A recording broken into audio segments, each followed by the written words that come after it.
లేదండి, కొత్త వేల మూడు తగిలితే తెలిసిందా? అప్పుడే వచ్చినదా కోపము? ఎంత ముఖ్యమంటే ముత్యాను.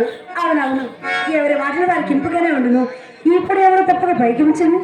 నమ్మకంగా చెప్పి వెళ్ళిపోయినందులో మా అమ్మగారు కట్టవచ్చింది కదా అని మహాదానంతో ముస్తాబుకు చదువుకు కలిగిన పని అదేమి పాపం కానీ మాడు వారిని అమ్మగారు పుణ్యమరు గనుక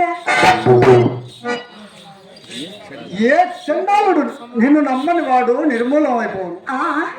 ఏదో హాస్యమనగా ఉన్నమాట అంత అలుకంతులకు చింతామని. ఏమండి, హాస్యములు కూడా హద్దండి వల్ల కదా, పడవ నుండి హాస్యమా ఏమిటండి? పోనిమ్ము పొరపాటే, కానీ ఆ సుబ్బిచెట్టు ఎందుకు వచ్చినాడు?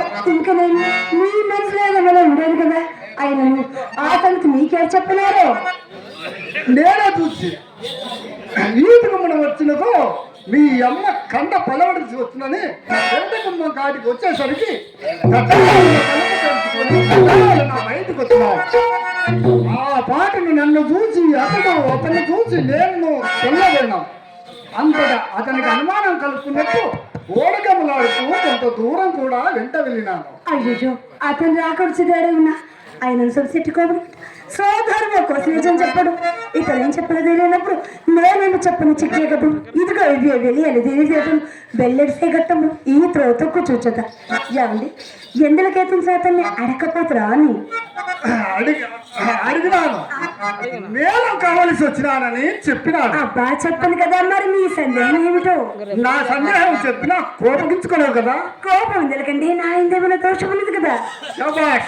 అదొక మాట. అవును, మేళం కొరకు వచ్చిన వాడు విడిగా వీధుకు మన ఓక అదరుతూ బెదరుతూ పెదగదారిని పోగేయాలని నా సందేహం. అదిగో అప్పుడే మనం శిక్షిస్తున్నావు. ఏమని శిక్షిస్తామని వచ్చిన కోపము. అట్లా మరి నా సంగతి కూడా అతన్ని అడకపోతురా అని అడిగేవాడిని. అంతలో ఒక బాలమిత్రుడు అయిపోయి బహుకాల సమావేశం కుశల ప్రశ్నలు వేస్తూ పోతుంది.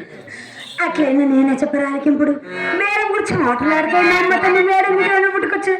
ఇంటికి వచ్చిన వారికి ఎవ్వరికైనా సరే మర్యాద చేయడం మా ధర్మం కదండి.